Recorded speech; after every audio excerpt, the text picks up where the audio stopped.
Good morning and welcome to the Maine State Chamber of Commerce's ongoing webinar presentations. Much of it has obviously been around the pandemic and the impact of COVID-19 on Maine's economy. This morning, we are delighted to have a presentation regarding seeking forgiveness around planning around your PPP and your forgiveness application by Vero Law. They are our presenting sponsor this morning, and we have series sponsors as well that we want to thank, and that's Bangor Savings and Central Maine Power. We think we have an exceptionally interesting program for you this morning, one that's shown a lot of interest from folks. And we are delighted to be joined by two attorneys from Vero, Greg Fryer and Ben Ford. Greg is recognized for his skill in both corporate and securities law, guiding both large and small companies in his practice. He has also served as an outside general counsel to a large, diverse set of companies.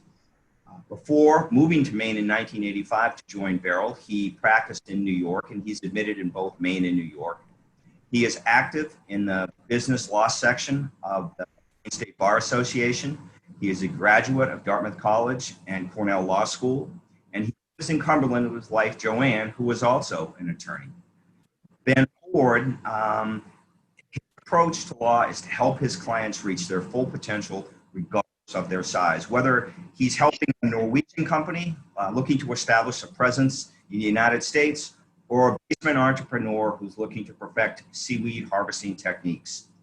While studying law at Vanderbilt University, he crafted a course of study that combined business principles with legal tactics. The result is Ben's ability to create novel legal approaches to specific and unique business challenge to assist his clients. He is a graduate and undergrad of the University of New Hampshire, and he's a law school graduate of Vanderbilt School of Law.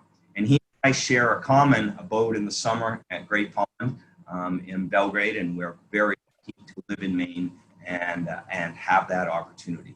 So with that, I'm going to turn the presentation over this morning to Greg. Before I do that, I just want to let folks know, you've all noticed that you're muted.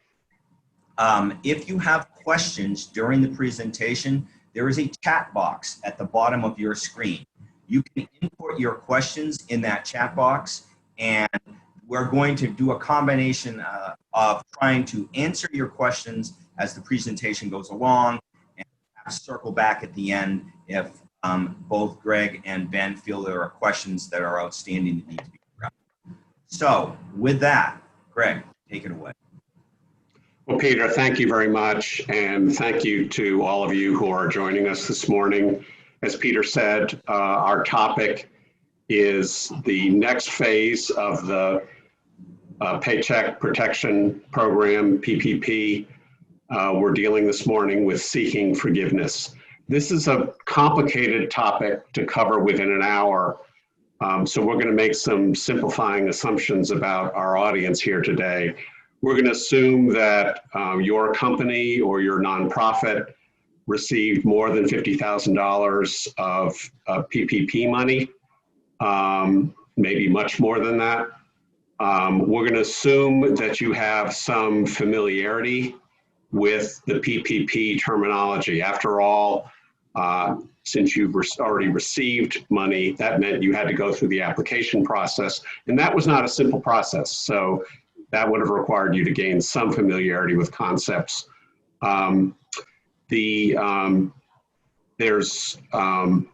If you need more sort of background information about PPP, there are a slew of articles on Vero Dana's COVID-19 page, including a very recent article that we just posted discussing 9 different forgiveness scenarios. And after this presentation this morning, you may find that article to be helpful to you.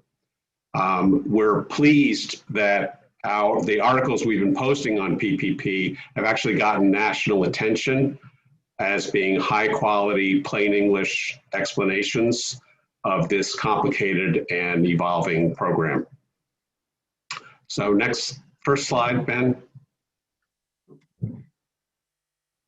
Okay, so I'm going to start with some basic statistics about the scope of the PPP loans in Maine compared to other states. As you may have read, or as you may have heard in Susan Collins' ads, Maine businesses received over $2.2 billion of PPP loans. When we compare that to New England generally, what we find is that our average loan size was quite a bit smaller than any other state in New England. But on the flip side, we have more loans per 100,000 people, 100,000 residents in Maine than do other states. And that's consistent with the makeup of the business here. Maine has an unusually predominant small business sector, and that's reflected in both the number and the relatively small size of the loans. But loans, the amount comes to about $1,657 per resident of Maine. So it's been a pretty major influx of cash into the local Maine economy. So Ben, we're ready for the next slide. So this morning, we're going to be talking about forgiveness. Forgiveness, as I mentioned, is a complicated topic. To grossly oversimplify, we're looking at three basic questions. Did you spend the entire loan amount? Is your FTE, and FTE stands for full-time employee, is your FTE headcount lower than in the first half of 2019? And have you reduced your employees' salary or wage rates? These are simplified versions of the questions. We'll go through the more precise questions that are asked in this program. But for now, those are the three things to keep in mind. Next slide, Ben. So there are some key concepts that, as Greg mentioned, we're going to assume that that most people on this call are somewhat familiar with the program. But there are a couple of key concepts that we want to go over before we start getting into the nuts and bolts about how forgiveness is going to work, because there is a lot of different variables when we talk about forgiveness, and so some of those variables are going to come up when we go through a few of these scenarios. One other thing that I wanted to mention is that our slides here are limited because we don't think that you want to see a lot of PowerPoint slides. What's more important is that we get your questions answered, and so I do really want to encourage people to put their questions into the chat function. And as those questions come up, we'll try to address them in context. If we can't get to them in context, then we'll bring them up at the end. So key concepts for forgiveness. The first key concept is the covered period. When the program was first introduced, it was an 8-week program. The idea was that it would be, you would get this money for 8 weeks, and then at the end of the 8 weeks, you would apply for forgiveness. And of course, the legislation went through very quickly. We had to pass the legislation very quickly, and there were a lot of details that still had to be worked out. And there were a lot of questions that the SBA slowly introduced rules to address. And one of those is, well, what is this covered period? How does it work? We know it starts on the day that the PPP loan is funded, so the day that it hits your account, and then it ends 8 weeks later. And of course, that created a lot of questions about timing. What is it? How do we calculate the 8 weeks? Is it, what happens if it ends in the middle of a pay period?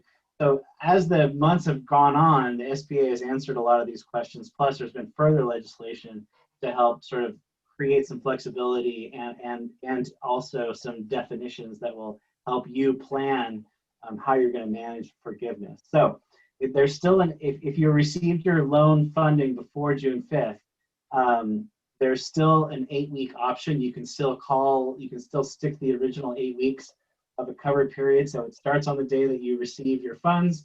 8 weeks go by, it ends on that last day. But under the PPP Flexibility Act, you now have the ability to extend that covered period for 24 weeks, which pushes you. So if you've got your funds, like most people, in sort of the April timeframe, this pushes you towards October, and you can elect this. You can still elect this 8-week fund period, or you can go for this 24-week period if you got your loan before June 5th. Or, and Greg, you can correct me if I'm wrong here, you can also decide to cut it short. So if you want, if you want to go 10 weeks or 12 weeks, you can end the covered period on the day that you file your application for forgiveness, right? Good. That's right. Greg's nodding, good. So, and then there's this other phrase which is a little bit confusing. It's called this alternate covered period. And what the alternate covered period came about as a rule that the SBA had issued a few months back, because we got a lot of questions about how you're supposed to calculate your payroll expenses. Like if you received your funding on a Wednesday, but your payroll period doesn't begin until Sunday, how do you do the math there? You prorate the days inside the period and then pick out the days at the end of the period? How does that work? The SBA says, look, we want to make this as simple as possible. So what we're going to let you do is create an alternate covered period for your payroll expenses. So let's say the loans come in, the proceeds hit your account on Wednesday, but your pay period doesn't start until the following Sunday. You can use that following Sunday as the beginning of the beginning of your next pay period as an alternate covered period, but just for your payroll costs. So you can start the payroll cost calculations would start on the Sunday after you receive your loan proceeds. But all the other expenses, your rent, your mortgage utility, your mortgage interest, your utilities, all of those things count on the day that you receive your loan funding. So it's a little bit confusing. And again, there's a lot of details here, but basically, just think of the pay period, the covered period as the day you get your loan, and then when we look at the math for the payroll, we'll actually look at the beginning of the pay period after you get your loan, and then the end of the end of the pay period following the last day of your covered period. So Ben, I just want to jump in and make one correction. The SBA has never been recorded as saying they want to make things as simple as possible. It's actually the opposite. They've always made things more complicated, not simpler. Fair enough. Fair enough. But I think, Greg, you'll agree with me that there is a trend here that most of the rules that have been passed after this legislation has gone through, most of the rules that have been passed have been geared towards making it at least, maybe not simpler, but at least easier for forgiveness, right? Yeah, there is a sort of a pragmatic streak to most of what they've done. Yeah, exactly. And it's actually, to their credit, you and I have done a lot of these webinars, and we thought that, no, I think the SBA is probably going to do this because it would make sense. And sure enough, that's exactly what they did because it was. So. Okay, next concept. Average FTE headcount. FTE is actually, it's full-time equivalents. And so it's the math here, we do a little bit of math, but it's pretty simple. It's just how many people work 40 hours. And we use 40 hours as a standard. When the law was first passed, we wondered if they were going to adopt the standard of the ACA and at 30 hours, but no, in fact, they want a 40-hour standard. So it's really simple. You got a 40-hour person, that's one FTE. If that person works 42 hours on average, it's still one FTE because you don't count the hours that they work over 40. If you have two people and each of them work 20 hours apiece per week, that counts as one FTE. And so we have the formula there, which is pretty simple. But again, we're lawyers, and so we don't really do. If we were better at math, maybe Greg, we'd be engineers. But even lawyers can figure this math out. It's pretty simple. But there's a secondary method here, which is what they call the shortcut method. And what that says is, for every employee that works 40 or more hours per week, you count them as one. And then for every employee who works fewer than 40 hours per week, you count them as a 0.5. So then that makes it a little bit simpler. You don't have to actually do the math. You can just sort of count up the number of people on your report, and then have them and then count all those people as 0.5s. What you really want to do is both. You want to see how you're going to come out better under either of those calculations. Let's say you have like the best analogy I can think of is like a movie theater, where people come in. You get a lot of part-time people that come in and work maybe nights. Maybe they work 4 hours or 3 hours a shift. In that situation, you may come out with more FTEs under the secondary shortcut method than you would under the first method. But you have to use the same method for both your comparator period and for your covered period. So remember, we're looking at how much your FTEs have dropped and how much you were able to get them back again. And so what you want to do is make sure that you use, if you're going to use the first mathematically based method, then you got to use that for both periods. And so you really do want to look at how you're going to come out one way or the other. There might be a benefit to using the secondary method. And if I could just interject here, the shortcut method is almost always going to give you a lower number. And so your first instinct would be, boy, I don't want a lower number. I want a higher FTE count, in my current covered period. But it's counterintuitive. It may well be that because the shortcut method would also apply to your comparator period, and so a typical comparator period is February 15 to June 30 of 2019, it may be that when you do the shortcut method for the comparator period, you will also get a lower number. And the question is the ratio between the two numbers. So you actually, sort of counterintuitively, might do better having fewer FTEs under the shortcut method than you would under the full mathematical version. And so that's why Ben is absolutely right. It behooves you to calculate it both ways. You may be surprised at the result that you get. So Ben and Greg, I'm going to ask this question now. It was sent privately, but it's meant for everybody. From an employer who says, our full-time week is 37.5 hours per employee. I counted them as one. Should they only be 0.5? And I think your answer is do it both ways, correct? Well, the 37.5 is actually a fairly common employer standard. It does not meet the bigger mathematical test as being 1.0. It's going to be a 0.9, and that's just the way it is. Yeah, so what you'd want to do in that scenario is probably run the first calculation, because again, like Greg said, you're comparing it to the period, to a similar period last year. So if you're still on that 37.5 standard last year, then you're probably not going to be that far off. Your FTEs, you'll need, your FTE will be lower because it's 37.5 instead of 40, but it'll also be lower in your comparative period as well. But Greg's right, the standard is 40 period. Okay. Now another key concept is the salary and the wage reduction.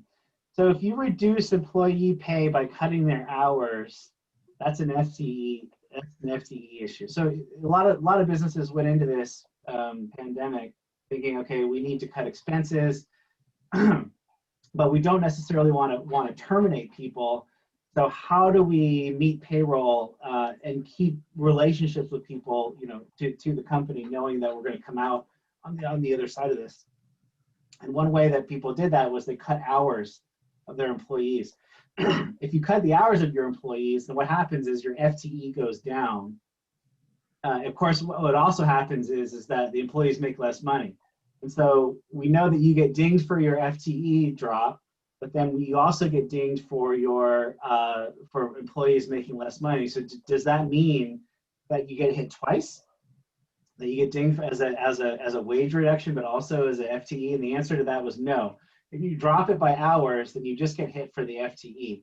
But a lot of other companies said, we're going to do across the board payroll and wage cuts. Excuse me.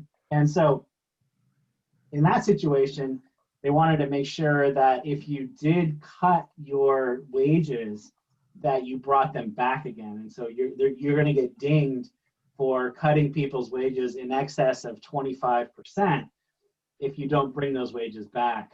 And so the way this works is if you reduce employee pay by cutting their rate of pay to less than 75% of what it was of their average, and it's their average in the first quarter of 2020, then you must track and add up the total dollar deficit below 75% for the entire covered period. Now, if you brought that deficit, if that deficit is down, this could be a pretty serious ding on forgiveness. Excuse me. And so you really want to track this one really carefully if you've reduced people's salaries. There's a safe harbor here where if you bring them back to their original level by a certain date, and Greg can talk about that a little bit more, but if you bring it back to a certain level by a certain date, then you're going to be okay. But otherwise, you're going to get hit on a dollar for dollar basis for the forgiveness. So in the case of an employee who often works overtime, but who has variable hours, this can be a really difficult and intricate calculation. And so what we recommend doing is if you use a payroll service like ADP or something along those lines, check with your payroll service to make sure or to see if they have a PPP payroll report already ready to go. I know that when this law was first passed, and those payroll services were scrambling to, one, do reports to help people apply for the loans, and then also once the loans were applied for, to help people do the calculations, and they might have something that's pre-populated and ready to go. Greg, talk for a second while I drink some coffee to clear my throat. Okay, great. So we're going to come back to this theme again and again. If you're a business that gets hit hard by COVID-related shutdowns and market changes, and you need to cut your payroll expense, there's basically three ways to do it. One is to lay people off. One is to reduce everybody's hours. And one is to reduce everybody's pay, what Ben referred to before, and we'll refer to again as the shared sacrifice scenario. The PPP program makes the FTE, a drop in FTE is a more serious problem under this program, but it's also more easily cured, perhaps, or cured to a full extent. The wage drop is computed employee by employee over a period of time, and it's a monster to compute. If as Ben said, if you've got people who are hourly workers who work variable hours in different pay periods, and particularly who have overtime pay, sometimes and sometimes not, this is an intricate calculation. And so what this is all leading to is a decision that you're going to have to make. It's a decision that you're going to have to make about when you apply for forgiveness and what types of numbers you're going to put into your application. And that's why we're going through these key concepts to make sure that everybody understands that there's a number of considerations to be made here. Did your payroll drop? How did it drop? Did you cut hours? Did you cut salaries? Whose salaries did you cut? How much? When did they come back? When did those numbers come back? Did they come back? When was your loan funded? All of these things sort of go into making this decision about maximizing the amount of forgiveness. And this is a really key takeaway, I think, for this whole hour, is that if you're not getting 100% forgiveness, if you spent all the money and you're not getting 100% forgiveness, there's something wrong. Like, we dig into those numbers really hard to make sure you've got them right, because there's a number of safe harbors and there's a number of ways of looking at the numbers that should ensure that you get a decent amount of forgiveness, if not full forgiveness, so long as you spent all the money and you've spent 60% of it on payroll expenses. Let me just say, that's true for businesses that aren't really badly hurt by COVID-19 related restrictions, or who are able to rebound. Then there's a very good likelihood of being able to achieve 100% or pretty close to 100% forgiveness. And ironically, for businesses that get hammered the most, they're probably going to get 100% forgiveness too, because of some Hail Marys that we'll discuss later. But it's not literally true that if you have less than 100% forgiveness, you've done something wrong. But it is true that if you have 100% forgiveness, just stop. You know, you're never going to get better than that. Okay. If you have less than 100% forgiveness, check your math, because this is a complicated program. There are lots of in and outs. There are lots of different ways that your math could improve. You know, seek some advice. But at the end of the day, you know, if you get 92% forgiveness, that's not bad. That's pretty good, actually, considering that the 8% that you didn't get forgiven is a pretty favorable loan terms. Yeah, exactly. All right, so we're going to get into some scenarios now. And before we do that, Greg, there is a question that came into the chat function, which is, it goes, as the first of the Zoom, there was reference to this being aimed at companies that receive over $50,000. Is there some separate rules for those that receive less than $50,000? And I'll maybe hit that one and say, no, these rules apply to everybody, regardless of how much you take. There is some stratification, though, in the way that the SBA, or how closely the SBA will review the applications. And so if you're over, I think it's 2 million, they're going to look at it a little bit more closely. But if you're under 2 million, they'll look at it less closely. Greg, is there anything you want to add to that? Yeah, I do. So a couple things drive the $50,000 number. If you're a sole proprietor with no other employees, then your loan amount is probably in the neighborhood of $20,000.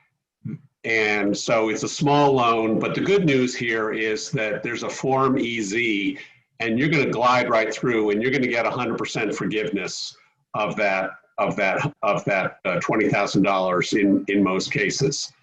The other thing to keep in mind is that there's been a lot of talk in Congress about exempting businesses that get under $150,000, just saying, hey, you know what, you're automatically forgiven. And so if your loan is under $150,000, you know, and especially under $50,000, you should be in no rush to file your forgiveness application. You may just wake up one morning and find out that you are deemed to be 100% forgiven because your loan amount is relatively modest. And so that's why we're focusing on at $50,000 of loan amount, you obviously have some W-2 employees. So you have a more complex situation, and that's, you know, pretty typical for these loans that were extended in Maine. I think also that the key partner in this is your bank, because your bank is going to, they get the first pass on the forgiveness application as well. So it's also important to coordinate with your loan officer at your bank to make sure that you guys are on the same page. Greg, let's go over a couple of scenarios here to sort of illustrate how we put these key concepts to work in deciding when and how we're going to apply for forgiveness. So the first one is what we call so far so good. So in this scenario, we've got a business, payroll costs exceed 60% of the total loan amount. Yet the remaining remaining amount of the loan was spent on covered rent, utilities, and mortgage interest. So everything looking good so far. There was no drop in FTEs since the January through February period. So in other words, where FTEs are the same level they were in January and February of this year. We didn't cut any salaries.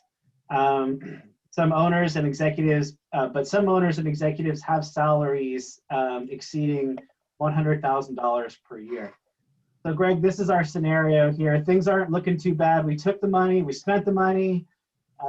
We took the money because we weren't sure if we're going to need it or not. So we took it and we spent it. Now what do we do? How does this, where do we go from here?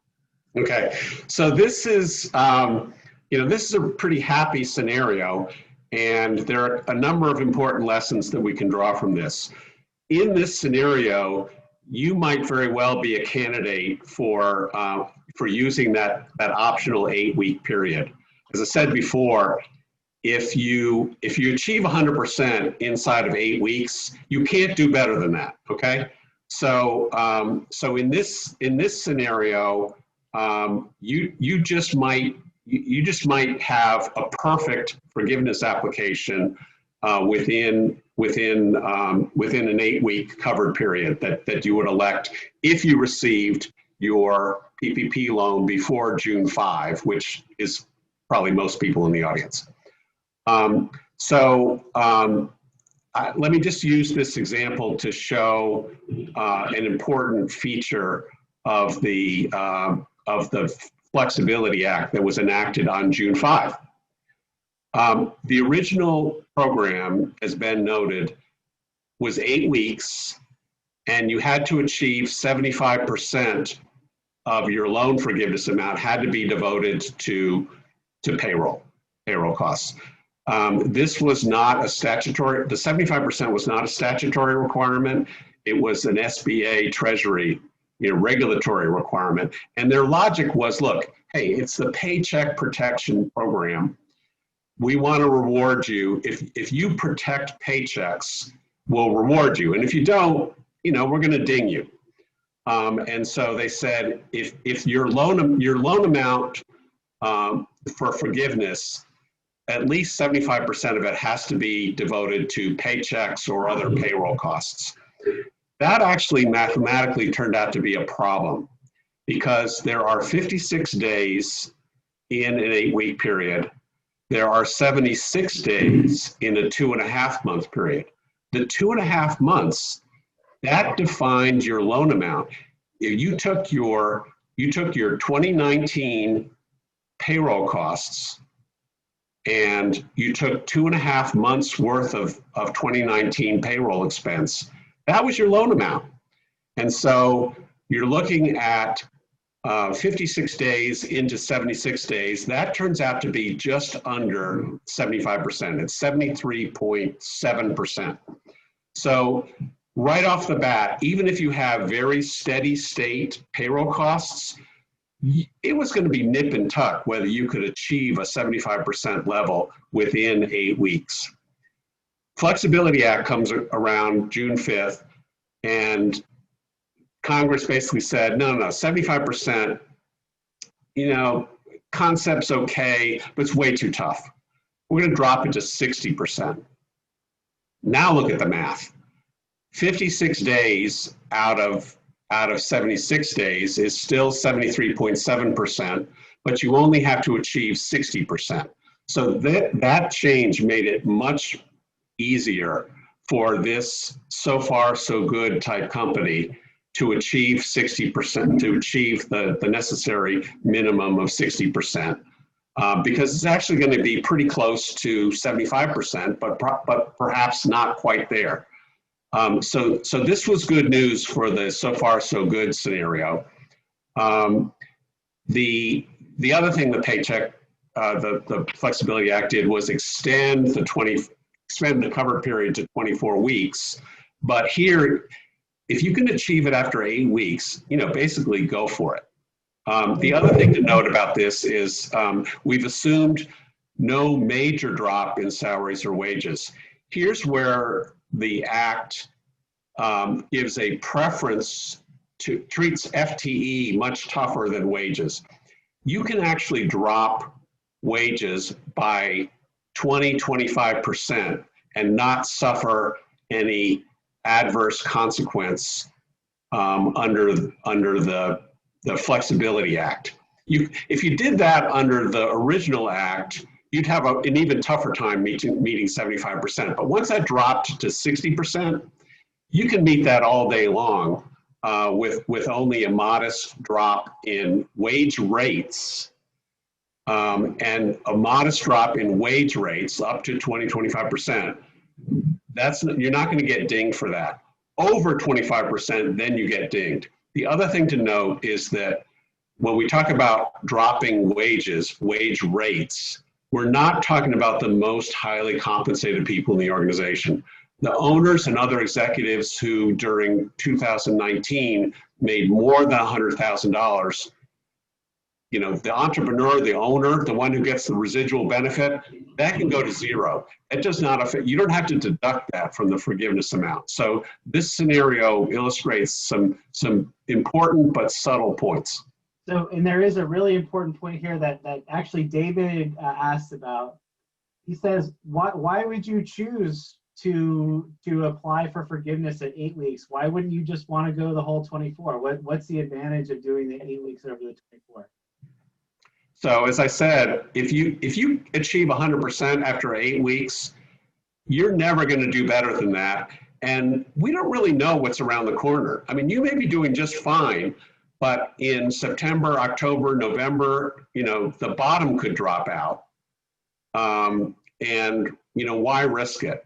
The other thing about 8 weeks, if you received your loan before June 5, you can always retreat to 8 weeks. If things really go to hell in a handbasket this fall, and your numbers that were looking pretty good, all of a sudden for a 24-week period turn out to be pretty awful, well, check to see what your numbers were after 8 weeks, because you can always go back to that.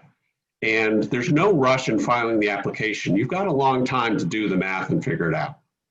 Yeah, that's exactly right. That you got to sort of keep in mind that you don't really know what's going to happen in the future. And so it really, applying for the 8 weeks sort of gives you a little bit of protection against the unknown of what's going to happen in the future. But again, not that much of a benefit, because even if there's a relapse in the pandemic, or even if your business has to shut down, you can still go back to the 8 weeks so long as you've had that loan before June 5th.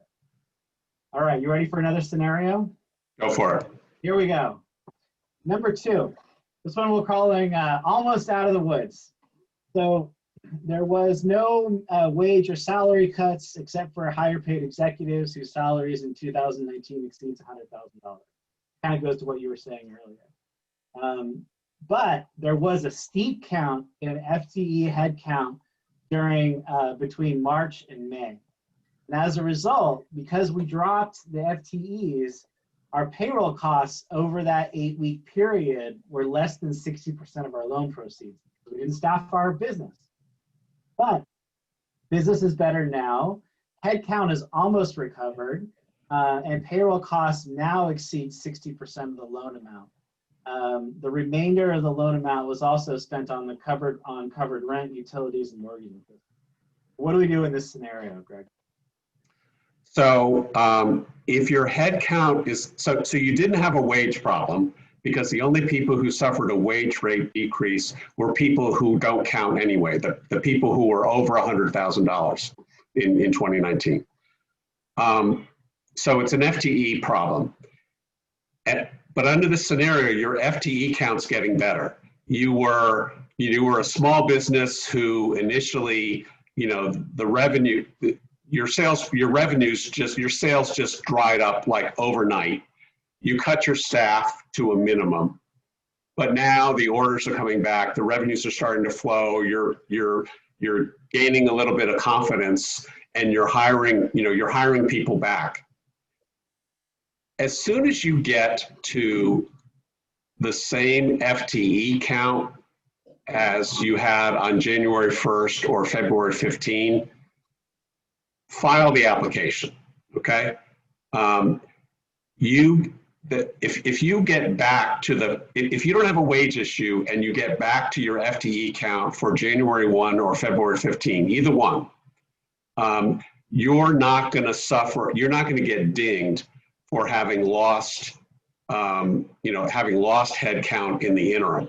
The 60% standard has kind of, and the passage of time have kind of taken care of the payroll part of it.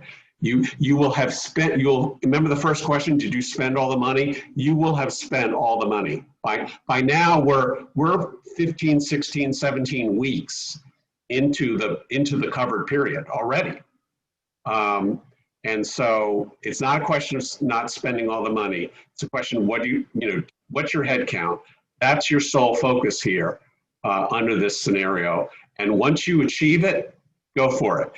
If you achieve it and you're confident, you can wait for the full 24 weeks. That's not an issue. You wait for October. But if you apply now, if you apply September 8th, you don't have to worry about what happens if there's a sudden downturn in late September. You're already locked in to a head count that equaled the January 1 or February 15 amount, and you're good to go. So Greg, before we go on to the third scenario, I want to address, Laura's got a great question and I'll read it to you. It's for the alternative covered period for payroll, if you did not have a payroll until 3 months after receiving the loan, would you use the start date of what would have been the next payroll? And she gives an example here. I received my loan on 4/14.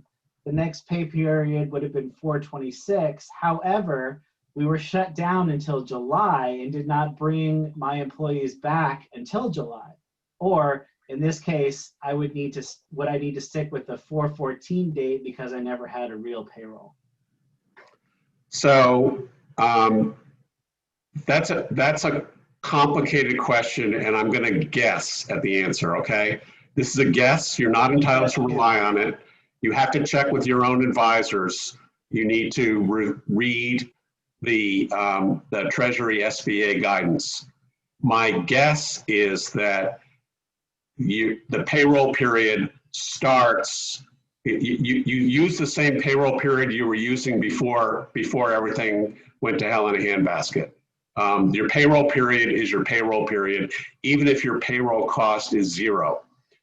So your alternate covered, assuming it's a bi-weekly or weekly payroll amount, you can elect this alternative, the one that matches up better.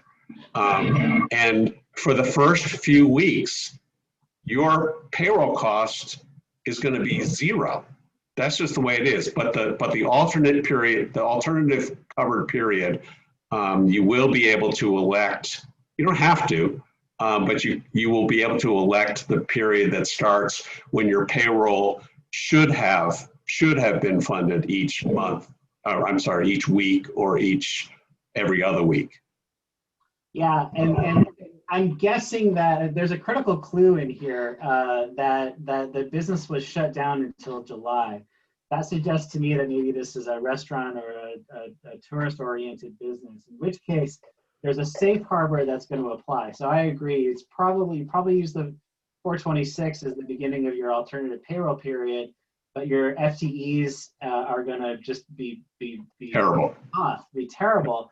But at the same time, you're probably going to, if you were shut down by government order, I'm guessing that you're probably gonna be qualified for the third safe harbor, which is for businesses that were shut down or that couldn't meet their targets because of a recommendation by the CDC or OSHA or a federal agency. And so I think that for Maura's question, that really is something that you want to talk to your advisors about, and probably one of the key people that I would talk to is the loan officer in the bank. But if you don't like that answer, then find another advisor to discuss with this, because I'm guessing that third safe harbor is probably going to work for you. Yeah, and this is not, so Ben's about to flip to scenario number 3. This is not scenario number 3. We didn't have this teed up for you, but there is a hardship exemption. If you are prevented from conducting the same level of business that you conducted, in January, February, and the reason you're prevented is because of a federal mandate or a federal guideline, you get to check a certain box. You'll probably get to use the easy form, and you'll be able to check a certain box. This is like the super hardship exemption, and it does exist, and you need to look at it very, very carefully. Not a lot of guidance on what it means. There's some exposure to having somebody second guess what's going on here, particularly if you're a relatively small borrower, and you're a restaurant or a gym or some other type of business that everybody knows got hammered by this. You'll probably be able to check the box and sleep pretty well at night. But do look at that. Yeah. All right, let's hit this third scenario, and then we'll do a couple more questions. So third scenario, we're calling shared sacrifice. No layoffs, but a 33% cut in wages and salaries in March and April across the board.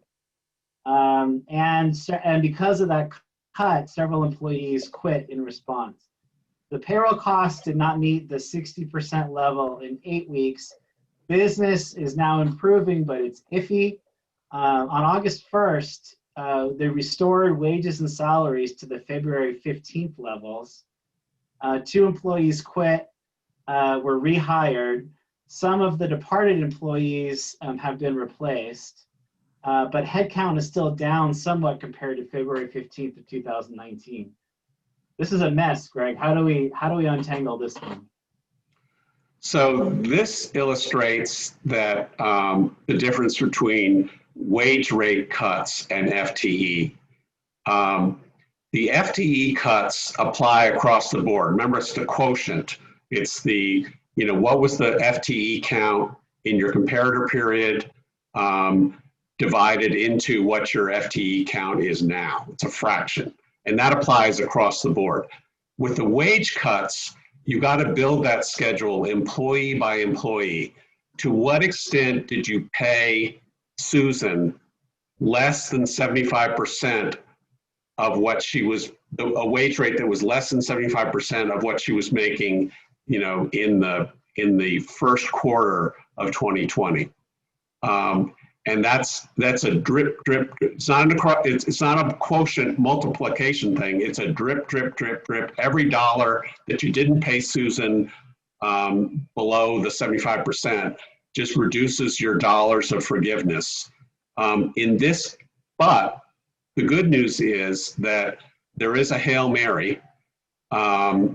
If you restore wages for Susan by August 1, even though between April and July, you paid her far less than 75%, you paid her 33% less in terms of wage rates. If she's still with you on August 1 and you've restored her wage rate to the February 15 level, no deduction for Susan, which is great news. Now, for people who already left, the number is what it is. You can't restore their wage rates if they're not still there. Okay, so this is another illustration of how this shared sacrifice strategy in some ways is worse than the layoffs. However, the important point to hammer home here is you do what you have to do. The needs of the business come first. The PPP loan program, that's secondary. if for your business, what made sense was keeping as many people as you could by having everybody take voluntary wage reductions, then that was the right answer. It just means that your forgiveness application is going to be, pretty complicated. Yeah, it's kind of weird. I mean, you can't make up wage cuts with, unlike like FTEs. If you had cut the hours of the employee, you can make up, and that employee quits, you can make up those hours with another employee. But if you cut that person's wages and that person sticks around for a while and then quits, you can't make up those wages with another employee. So it is kind of a tricky scenario.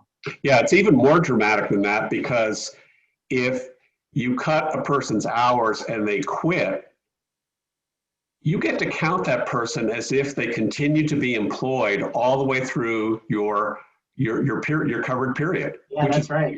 That's another safe harbor. But the May 22nd guidance from Treasury and SBA said that, no, we think that's fair.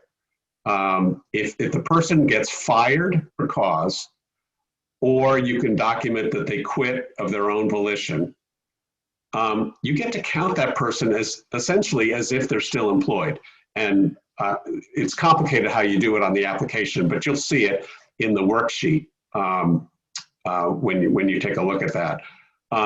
That concept does not apply to wage reduction. A wage reduction is a wage reduction, and the only exception is if Susan's still employed and you restore her wage rate to the February 15 level. Then all is forgiven, but only as to Susan. For the ones who left, that dollar is gone. That's right. Okay, before I flip over to our contact information, David's got another good question here, so we're going to run through that one. It says a theoretical scenario. Lawyers love theoretical scenarios. Okay, so he just went off the screen. Hold on one second. Let me pull him back up. Where'd you go?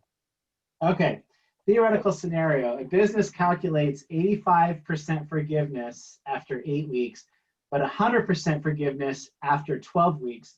Can the business apply for 100% forgiveness with 12 weeks of information, or do they have to wait until the end of the full 24-week period? Okay, so this is a great question. You're not going to be able to apply after 12 weeks if you got your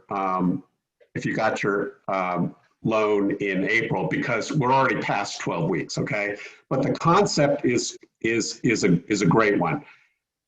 The covered period is either 8 weeks if you got funded before June 5, 24 weeks, which is the norm now.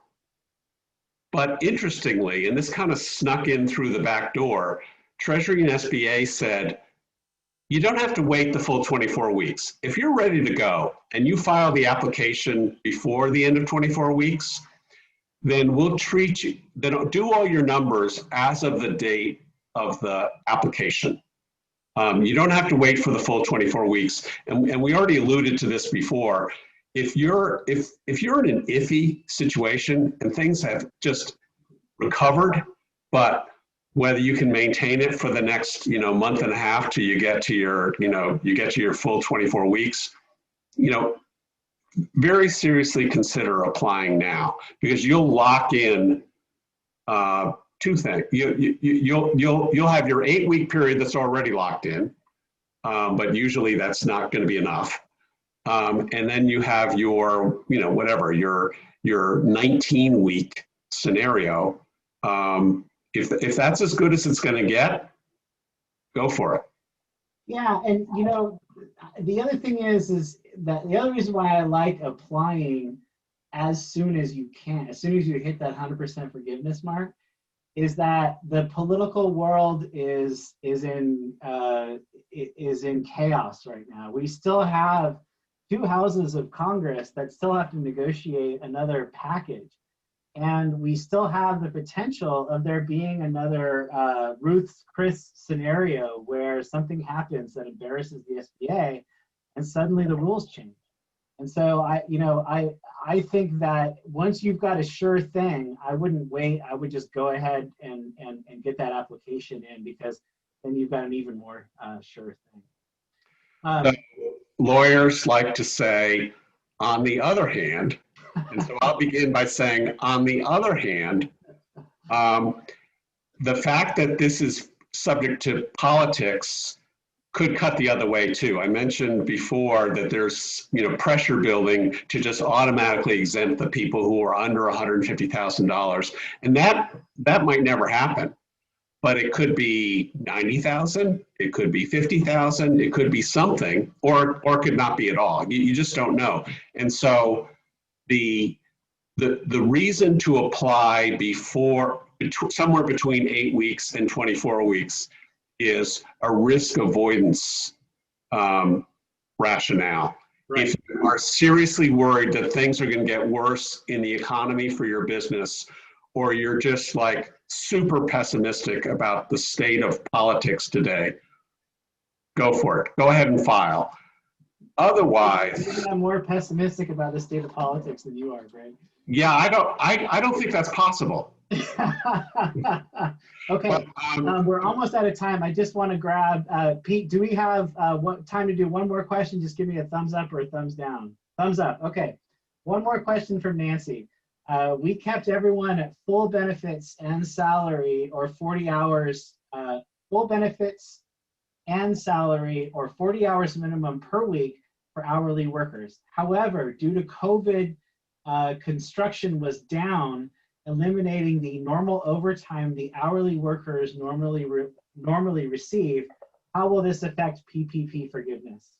Okay, so we already talked about how FTE count is one thing. So you're doing fine on your FTE count, not good for you. Your wage rate, if you're talking about hourly, if you're talking about salary, it's flat, right? But if you're talking about wage rates, hourly wage rates, you compute that based on your first quarter of 2020. And what you're going to be doing is you're going to compute the total amount that you paid Sally in the first quarter of 2020, and you're going to divide it by the number of days in the first quarter, and then you're going to multiply by 7. And that's Sally's, weekly wage rate. And if that includes a bunch of overtime, and if she has no overtime, during your covered period, there is going to be a reduction in your wage rate. That's just the way it is. And that's probably going to result in reduction of the number. That's going to be the drip, drip, drip. However, remember, we're talking about 75% here. If her wages on average are down by 78%, no effect at all. You're home free. If they're down by if they're down to 68%, then it's just the spread. It's that 7% spread multiplied out over every week, 24 weeks. And so not a big amount per person per week times 24, and then you add them all up and you see where you are. Yeah, I mean, I think that if you're not doing, if they weren't working 10 hours of overtime per week, then you're probably going to be fine. I mean, it's 10 hours would be, 25%. So. Well, a time and a half, so, Yeah, a time and a half, right. Yeah, so 6 hours or whatever. Yeah. You're probably going to be okay. All right, Pete, I think that's it for questions. I have a final comment, or final before Ben gets the last word. Take a look at the article that we posted. We went through 3 different scenarios here. We've posted 9 different scenarios. You'll see that on the 9th scenario, we cheated. We said, we're not going to give you an answer. You got to go talk to your tax accountant. But the 9 scenarios will sort of flesh out these concepts that we talked about. And these are subtle. This is complicated stuff. So you're really going to have to pull out. You really won't understand this until you actually pull out the loan application form and start filling it out.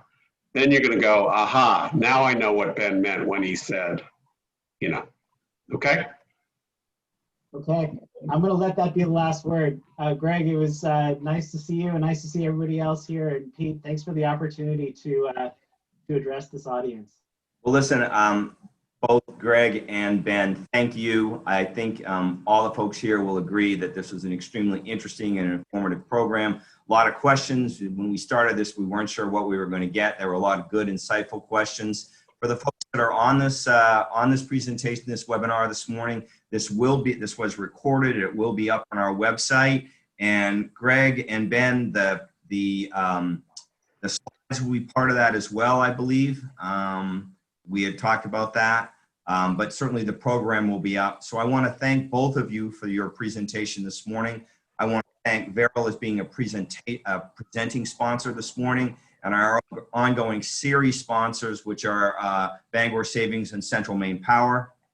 To all of you, thank you for joining us this morning. I hope you found this both interesting and informative. Stay tuned. We will have others to present as time goes on. Thank you very much, and please stay safe. Have a great day. Thanks, Peter.